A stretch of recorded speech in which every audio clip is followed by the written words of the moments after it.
আসসালামু আলাইকুম। সংবাদে আপনাদের সবাইকে স্বাগত। সংবাদ শিরোনাম। সরবরাহ স্বাভাবিক হলেও বাড়তি দামে এলপিজি কিনতে হচ্ছে গ্রাহককে। যমুনার অনুসন্ধানে ডিস্ট্রিবিউটর আর অ্যাসোসিয়েশনের কারসাজি, সিন্ডিকেটের কাছে জিম্মি ভোক্তা। মার্কেটে আমরা স্মুথলি সাপ্লাই দিচ্ছি, আমাদের কোনো গ্যাপ নেই। দাম তো মাঝে অনেক বেশি ছিল, এখন 1700 টাকা আসছে। তারা যদি এই 1350 টাকা 1400 টাকা বিক্রি করতো, তাহলে কিন্তু আমরা দেখালো 1550 টাকা। আমাদের ভাষার অধিকার আদায় এবং বাংলাকে রাষ্ট্রভাষা হিসাবে প্রতিষ্ঠার স্মারক হিসাবে তা উঠল অমর একুশে বই মেলার। সারা দেশে বইয়ের সংস্কৃতি ছড়িয়ে দেওয়ার নির্দেশ প্রধানমন্ত্রীর। আজ শিশু প্রহর, দু একদিনেই জমে ওঠার প্রত্যাশা আয়োজকদের। জোট নয়, এককভাবে স্থানীয় সরকার নির্বাচনের প্রস্তুতি নিচ্ছে এনসিপি। 6 সিটিতে প্রশাসক নিয়োগ দেয় সুষ্ঠু ভোট নিয়ে আসিফ মাহমুদের শঙ্কা। সরকার যখন 6 জনকে কোনো ধরনের প্রক্রিয়া ছাড়াই প্রশাসক নিয়োগ দিয়ে দেয়, এটা আসলে সামনে স্থানীয় সরকার নির্বাচন যখনই হোক সেটা লেভেল প্লেইং ফিল্ডটাকে নষ্ট করে। অপরাধ নিয়ন্ত্রণে জেনেভা ক্যাম্পে আইন শৃঙ্খলা বাহিনীর যৌথ অভিযান। মাদক সহ আটক বেশ কয়েকজন। পরিস্থিতি তদারকিতে খোদ আইজিপি। 1 নম্বর অ্যাসাইনমেন্ট হচ্ছে সমাজে কোনো মাদক থাকবে না, কারণ আমাদের পুরো জেনারেশন নষ্ট হয়ে যাচ্ছে। এই ব্যাপারে আপনারা সবাই সহযোগিতা করবেন। দখলদারদের কবলে ঢাকা আরিচা ও নবীনগর চন্দ্রা মহাসড়ক। ভোগান্তিতে যাত্রীরা। অতীতের তুলনায় ভালো হবে এবার ঈদযাত্রা, আশ্বাস মন্ত্রী। গণ ইফতারে জাতীয় মসজিদ বায়তুল মোকাররমে হাজারো মানুষের জমায়েত। শরীক হতে পারেন যে কেউ। ঐতিহ্য আর ভ্রাতৃত্বের মিলন মেলা। এদের মনে ভালো লাগে, বায়তুল মোকাররমেও ইফতারিটা করলে ভালো লাগবে। 10 জনের লগে খাওয়া দাওয়া একসাথে আনন্দ ফুর্তিতে ভালো লাগে। কে ধনী, কে গরিব, কে মধ্যবিত্ত, নিম্নবিত্ত, কোনো বাদ বিচার নেই। 3 মাসের গ্যাস সংকটের পর বর্তমানে অনেকটাই স্বাভাবিক সরবরাহ, কিন্তু ভোক্তা পর্যায়ে এখনও কেন বাড়তি দামে বিক্রি হচ্ছে এলপিজি? যমুনার অনুসন্ধানে উঠে এসেছে চাঞ্চল্যকর তথ্য। সংকট না থাকলেও দামের লাগাম টানছে না এক শ্রেণীর ডিস্ট্রিবিউটর। বিস্তারিত মশিউর অনিকের প্রতিবেদনে, ক্যামেরায় ছিলেন বিবেক। প্রায় 3 মাস এলসি জটিলতা আর আমদানি ব্যাহত হওয়ার কারণে দেশে তৈরি হয় এলপিজি সংকট। তবে বর্তমানে বদলেছে পরিস্থিতি, বাজারে সংকট নেই এলপি গ্যাসের। দেশে সরাসরি গ্যাস আমদানি করা প্রতিষ্ঠান বিএম এনার্জি লিমিটেডের ব্যবস্থাপক নিশ্চিত করেন পর্যাপ্ত এলপি গ্যাস আমদানি ও সরবরাহ করা হচ্ছে। এমনকি কোম্পানি পর্যায়ে 12 কেজির সিলিন্ডার বিক্রি হচ্ছে সরকার নির্ধারিত 1358 টাকায়। মার্কেটে আমরা স্মুথলি সাপ্লাই দিচ্ছি, আমাদের কোনো গ্যাপ নেই। ওভারঅল সিনারিও দেখি, তবে জানুয়ারি টু ফেব্রুয়ারি কম্পারিজন করি, জানুয়ারি থেকে মোর দেন বেটার ফেব্রুয়ারি। তবে আমদানিকারকদের কথার সাথে আকাশ পাতাল তফাৎ মাঠ পর্যায়ে। সরবরাহ স্বাভাবিক থাকলেও বাজারে দাম এখনো স্বাভাবিকের তুলনায় অনেক বেশি। 1800 টাকা গ্যাস, 1800 টাকা দাম তো মাঝে অনেক বেশি ছিল, এখন 1700 টাকা আসছে।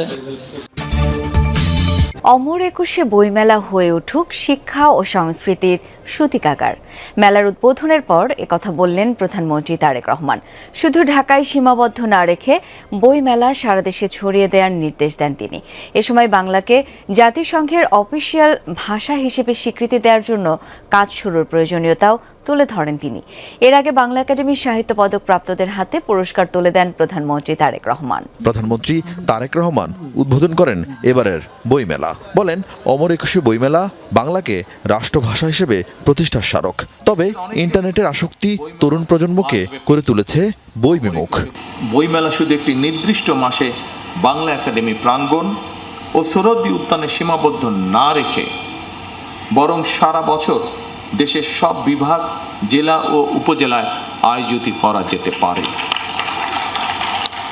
এ ব্যাপারে বই প্রকাশকগণ উদ্যোগী হয়ে ভূমিকা রাখতে পারেন বলে আমি মনে করি, এবং সরকারের পক্ষ থেকে যদি সহযোগিতার কোনো অবকাশ থাকে, অবশ্যই বর্তমান সরকার সেখানে এগিয়ে আসবে।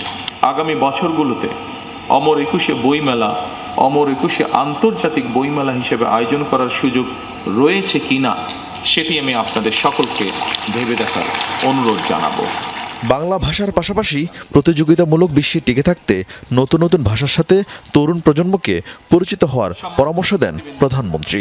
বর্তমান গ্লোবাল ভিলেজে এই সময় মাতৃভাষা ছাড়াও আরও একাধিক ভাষার সঙ্গে পরিচিত হওয়া অত্যন্ত জরুরি। বর্তমানে প্রতিযোগিতামূলক বিশ্বে সমৃদ্ধি এবং সম্মানের সঙ্গে টিকে থাকতে হলে জ্ঞান এবং মেধাভিত্তিক রাষ্ট্র ও সমাজ প্রতিষ্ঠার মনে হয় বিকল্প নেই আমাদের সামনে। একই সঙ্গে বাংলা ভাষাকে জাতিসংঘের অফিসিয়াল ভাষা হিসেবে স্বীকৃত আদায়ের জন্য আমাদের মনে হয় কাজ শুরু করা প্রয়োজন। ফ্যাসিবাদ মুক্ত বাংলাদেশে জনগণের কাছে জবাবদিহিমূলক সরকারের যাত্রা শুরু হয়েছে জানিয়ে প্রধানমন্ত্রী জানান, তার সরকার জ্ঞানের আলোয় আলোকিত দেশ গড়তে চায়। দল, মত, ধর্ম, বর্ণ নির্বিশেষে সকলের জন্য একটি নিরাপদ, মানবিক, গণতান্ত্রিক বাংলাদেশ গড়ে তুলতে আমি আপনাদের সকলের আন্তরিক সহযোগিতা কামনা করছি। জনগণের প্রতি জবাবদিহিমূলক এ সরকার দেশটাকে জ্ঞানের আলোয় আলোকিত করতে চায়। এর আগে 8 বিভাগে 9 জন গুণী ব্যক্তির হাতে বাংলা একাডেমি সাহিত্য পুরস্কার তুলে দেন প্রধানমন্ত্রী তারেক রহমান। জামায়াতের নেতৃত্বে জোটগতভাবে জাতীয় নির্বাচন করলেও এখন পর্যন্ত স্থানীয় সরকার নির্বাচন এককভাবে করার জন্য দলগত নির্দেশনা দিয়েছে জাতীয় নাগরিক পার্টি এনসিপি। তবে সিটি, পৌর ও উপজেলা নির্বাচন কবে হবে এই নিয়ে আশঙ্কা আছে দলটির মুখপাত্র আসিফ মাহমুদ সজীব ভুঁইয়ার। যমুনা টেলিভিশনকে জানান, প্রশাসক নিয়োগ দেয়ায় সুষ্ঠু নির্বাচন হওয়ার ক্ষেত্রে শঙ্কা দেখা দিয়েছে। এ নিয়ে সরকারকে অবস্থান পরিষ্কার করে দ্রুত নির্বাচনের দাবি এনসিপি নেতার। বিস্তারিত লামিয়া তিথের রিপোর্টে। অন্তর্বর্তী সরকার দায়িত্ব নেয়ার পর অধ্যাদেশ জারি করে পতিত আওয়ামী লীগ সরকারের আমলে নির্বাচিত সিটি, পৌর মেয়র, জেলা, উপজেলা পরিষদের চেয়ারম্যানদের অপসারণ করে। প্রশাসক হিসেবে নিয়োগ দেয় সরকারি কর্মকর্তাদের। বিএনপি ক্ষমতা গ্রহণ করে দ্রুত স্থানীয় সরকার নির্বাচনের কথা বললেও 6টি সিটিতে নিয়োগ রাজনৈতিক প্রশাসক। মেয়াদের ভিত্তিতে ধাপে ধাপে করতে চায় স্থানীয় নির্বাচন। সরকারের তরফ থেকে সঠিক সময়ে এই নির্বাচনগুলো দেওয়ার ব্যবস্থা আমরা করবো, তবে নিঃসন্দেহে এই নির্বাচনকে প্রাধান্য দেওয়া হবে। তবে নির্বাচন যখনই হোক এর প্রস্তুতি শুরু করেছে তরুণদের রাজনৈতিক দল এনসিপি। যে স্থানীয় সরকার, যে আমাদের নির্বাচন পরিচালনা যে কমিটি, দলের মুখপাত্র ও সাবেক এলজিআরডি উপদেষ্টা আসিফ মাহমুদ সজীব ভুঁইয়া বলেন, সারা দেশে এককভাবে নির্বাচনের প্রস্তুতি নেয়ার নির্দেশনা দেয়া হয়েছে। এখন পর্যন্ত এককভাবে নির্বাচন অংশগ্রহণ করার প্রস্তুতি নিচ্ছি, আমাদের একটা নির্বাচন এবং আমরা এককভাবে প্রস্তুতি নিচ্ছি সারা দেশে। আমরা আমাদের নেতাকর্মীদেরকে আমাদের দলীয় চ্যানেলে নির্দেশনা দিয়েছি যে স্থানীয় সরকার নির্বাচনের জন্য প্রস্তুতি নেওয়ার জন্য। দ্রুত স্থানীয় সরকার নির্বাচন চায় এনসিপি।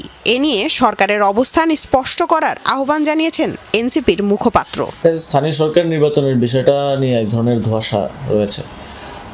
এই বিষয়টা আমি মনে করি যে সরকারের খুব দ্রুত পরিষ্কার করা উচিত। দায়সারা বক্তব্য না দিয়ে এক্সাক্ট এই সময়ের মধ্যে আমরা করতে চাই বা একটা রূপরেখা দেয়া, যে আমরা এখানে তো 5টা বডির ইলেকশন আলাদা আলাদা, সবগুলোর ব্যাপারে ক্লিয়ার একটা বক্তব্য দেয়া যে আমরা আগে এটা করতে চাই, তারপর এটা করতে চাই, এই টাইমলাইনের মধ্যে করতে চাই।